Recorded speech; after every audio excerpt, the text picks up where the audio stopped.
You believe wisdom, virtue, and sharp intellect are the keys that unlock the doors to power. Machiavelli, who stared unflinchingly into the true heart of human ambition, knew a darker, more unsettling truth. Fools, armed with an almost chilling and uncanny accuracy, often seize the very thrones that the wise only dream of. How does this happen, this blatant mockery of merit? And more importantly, how do you stop becoming their unsuspecting pawn, their easily played piece in a game you don't even realize you're losing? We are taught to revere intelligence, to trust in competence, to believe that leadership is earned through capability. Yet look around you. Does the world always reflect this comforting ideal?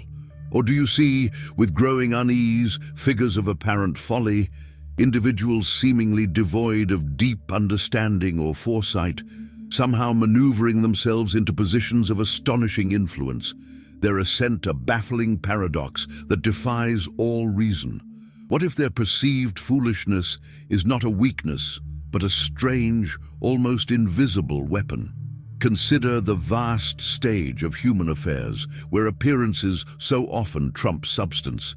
Machiavelli understood that men are easily swayed by the bold gesture, the confident pronouncement, the simple promise, however empty.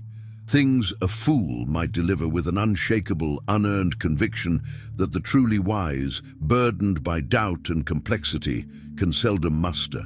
Could it be that their chilling accuracy in seizing power is not born of a grand strategy, but from a blind stumbling into opportune moments, or a brazen exploitation of the very virtues and hesitations that restrain more thoughtful souls? And what of those who become their instruments, the unwitting enablers of their improbable rise? Why do so many allow themselves to be led, to be utilized, to become pawns in the ambitions of those they might privately scorn or underestimate? Is it fear? Is it apathy? Is it a desperate desire for simple answers in a complicated world? Or is it, as Machiavelli observed, that men are so often willing to be deceived, especially if the deception is bold enough, audacious enough? The weight of being controlled by perceived incompetence is a heavy, frustrating burden indeed. Before we dissect, with Machiavellian precision, the unsettling mechanics of how these figures achieve their chilling success, and arm you with the timeless strategies to recognize their maneuvers and forever reclaim your own agency, pause and reflect. When have you witnessed someone you considered demonstrably a fool or profoundly inept somehow ascend, gaining power or influence with that inexplicable, unnerving accuracy? Share that unsettling observation, that moment of stark realization, in the comments below. For to begin to see their patterns is the first crucial step toward ensuring you are never again their pawn. The world often presents a bewildering stage, does it not? You see figures you deem unremarkable, perhaps even foolish, yet they ascend, they grasp the levers of power with a sureness, a chilling accuracy that seems to defy all logic, all sense of fairness. Machiavelli, who dissected the raw anatomy of power, knew this was no accident, no mere quirk of fate, but a recurring, often predictable drama in human affairs. Have you ever felt that cold dread, that unsettling confusion, watching someone you underestimated deftly play the game, leaving wiser, more capable souls bewildered in their wake, making you question the very foundations of what you thought it took to lead or to influence? Consider the glittering surfaces that so easily deceive the human eye. A bold pronouncement, an air of unshakable confidence, a simple story that taps into common fears or desires. These are potent tools, often wielded more effectively by those unburdened by the weight of deep thought or complex scruples. Machiavelli observed that men are so often more taken with what seems than with what is. Could it be that the fool's very simplicity, their uncomplicated or cunningly feigned approach, acts as a kind of disarming charm, a blank canvas upon which the hopeful or the desperate project their own wishes, their own need for a straightforward answer in a tangled world? This is not to say that true intellect or genuine virtue have no place, but we must look with unflinching eyes at how readily they are sidelined when a more audacious, more primal force enters the arena. Remember times when a carefully reasoned argument was swept away by a passionate, if baseless, appeal, or when quiet competence was overshadowed by noisy, self-assured posturing. These are not isolated incidents. They are patterns, recurring themes in the human story, and the fool who stumbles into power, or perhaps is pushed onto the throne by unseen hands, often benefits from these very human frailties. The unease you feel watching this unfold is a sign of your own clear sight, a discomfort with the gap between what ought to be and what often is. This journey we are on, into the heart of Machiavelli's stark wisdom, is not to make you cynical, but to make you aware, to strip away the comforting illusions so you can see the game for what it is. Why does this happen? How do they achieve this chilling accuracy? And most importantly, how do you ensure you are not merely a piece on their board, a pawn moved at their will? The answers are seldom comfortable, for they require us to look not only at the fool upon the stage, but at the audience that applauds, or at least permits, their ascent. It requires us to examine the very nature of power itself, not as a lofty ideal, but as a raw, often brutal force that responds to certain inputs, regardless of the moral or intellectual standing of the one who provides them. This understanding is the first step to reclaiming your own agency, to stop being a spectator, or worse, a victim in this timeless, often tragic play. Machiavelli, with his unsparing gaze, saw deeply into the hearts of men, and what he found there was not always noble, not always rational. He saw that people are often moved more by their immediate needs, their fears and their appetites, than by lofty principles or long-term wisdom. The fool, who promises instant relief, who identifies a simple enemy, who speaks to those gut-level desires, can often bypass the critical faculties of the many, even if their solutions are hollow, their promises built on sand. Does this not echo through the halls of history, and even in the quiet corridors of your own daily life? Consider the power of simplicity, even a deceptive simplicity. In a world that feels overwhelmingly complex, the allure of a straightforward answer, a clear us versus them, can be almost irresistible. The fool, unburdened by nuance or a deep understanding of intricate problems, can offer these easy solutions with a conviction that the thoughtful person, aware of all the complexities, simply cannot match. And for a crowd weary of uncertainty, that conviction, however misplaced, can feel like a lifeline, a reason to surrender their own judgment. Then there is the fickleness, the short memory that so often characterizes human collectives. Past failures are forgotten, previous deceptions forgiven. If the new promise is shiny enough, if the new performance is captivating enough. Machiavelli knew that a ruler, or one aspiring to rule, need not possess all virtues, but must certainly appear to possess them, at least for a time. The fool, who is a master of this surface-level display, even if through luck or native cunning rather than deliberate strategy, can often win the day, leaving more substantial figures to wonder what just happened. And what of our own desires, our own unspoken needs that make us vulnerable to becoming pawns? Do we sometimes secretly yearn for a leader who will simply take charge, relieving us of the burden of our own freedom, our own responsibility to think critically? Do we sometimes prefer the comforting lie to the inconvenient truth? To stop being a pawn, Machiavelli would argue, requires a ruthless honesty about these tendencies within ourselves. For the manipulator, foolish or otherwise, is always looking for these very levers to pull. The pain of realizing you have been played, that your trust or your energy or your hopes have been exploited by someone you deemed unworthy or inept, is a sharp and bitter one. It can lead to anger, to disillusionment, to a desire to withdraw from the world altogether. But this is not the path to strength. The path, as Machiavelli would illuminate, is to understand the mechanics of the game, to see how even a fool can win a hand, and to learn to play your own cards with greater wisdom, greater foresight, and a clear-eyed view of the field.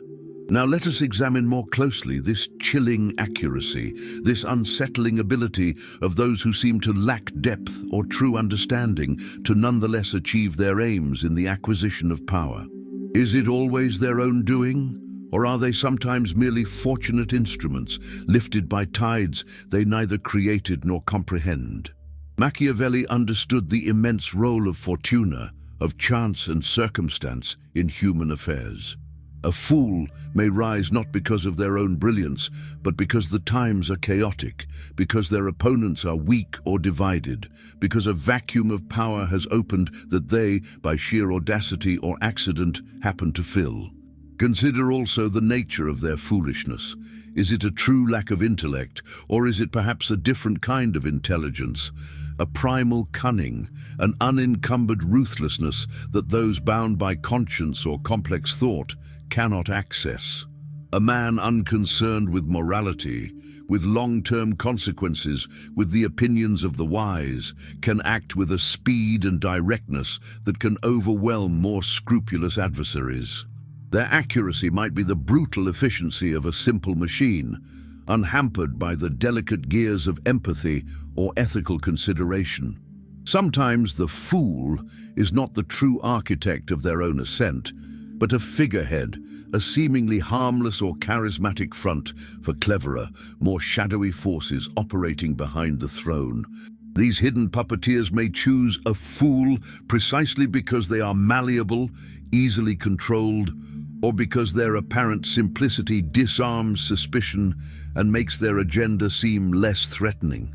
In such cases, the chilling accuracy belongs not to the fool, but to those who pull their strings, a truth that makes the need for discernment even more critical.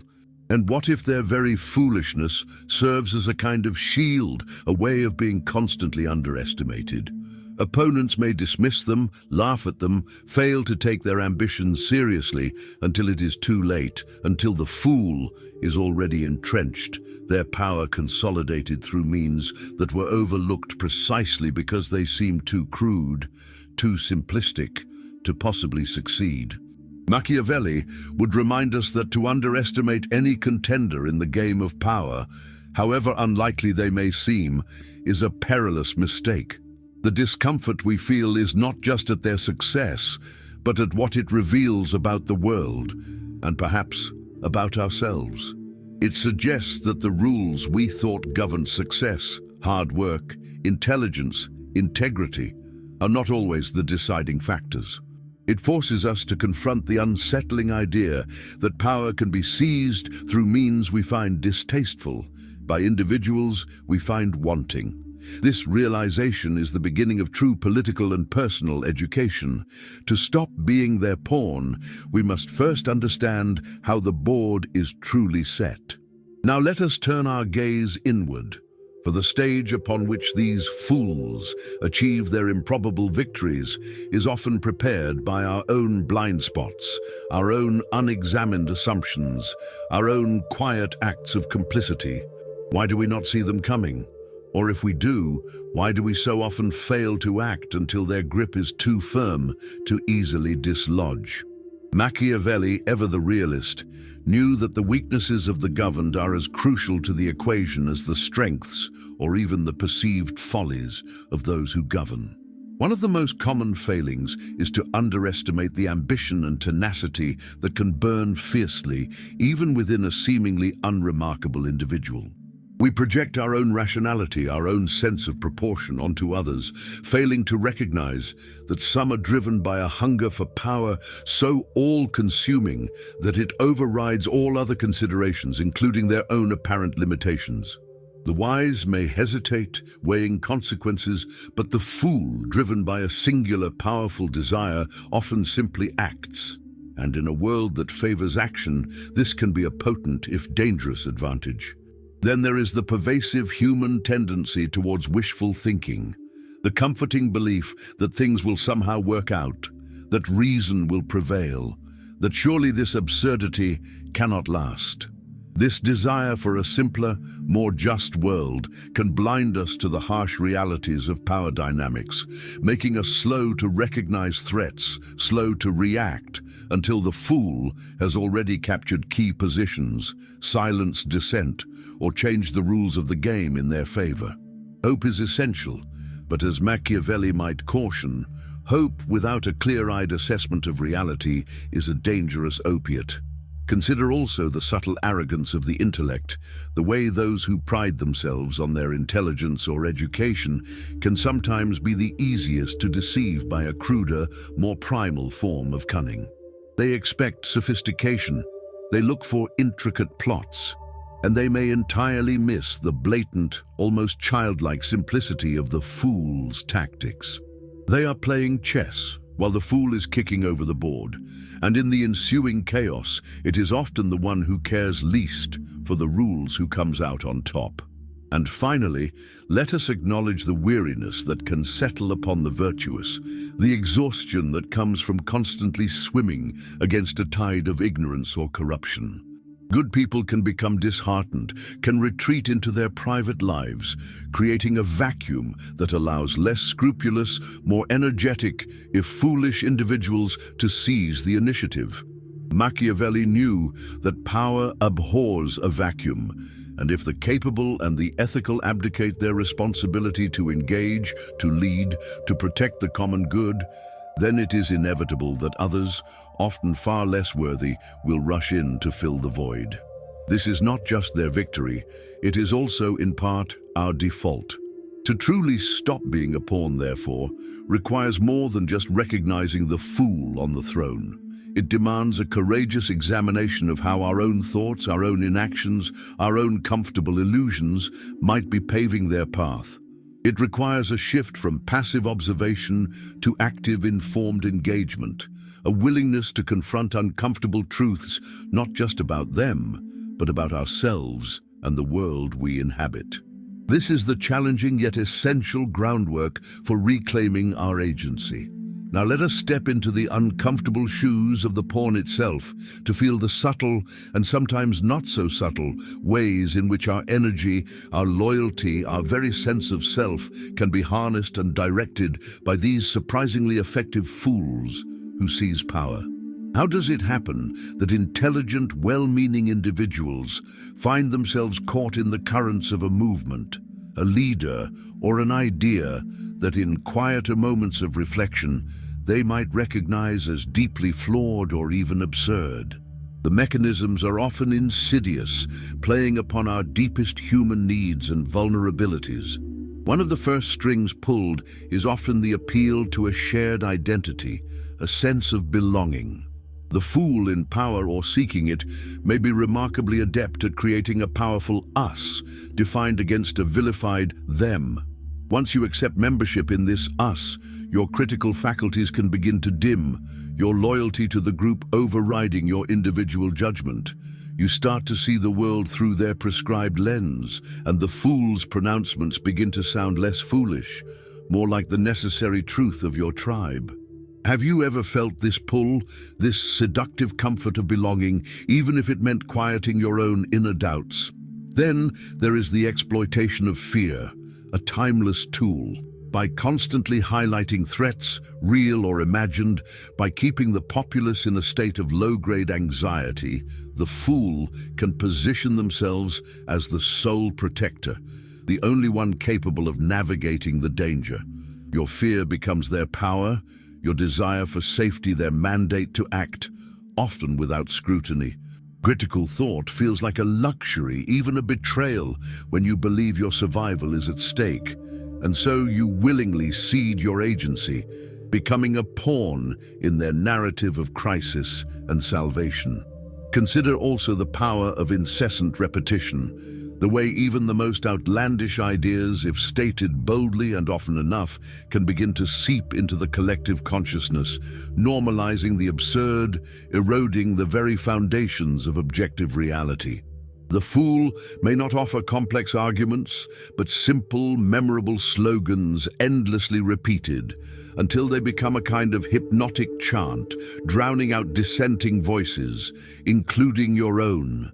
You find yourself mouthing their words, thinking their thoughts, your mind subtly colonized without a single shot being fired. And what of the slow erosion of your own moral compass?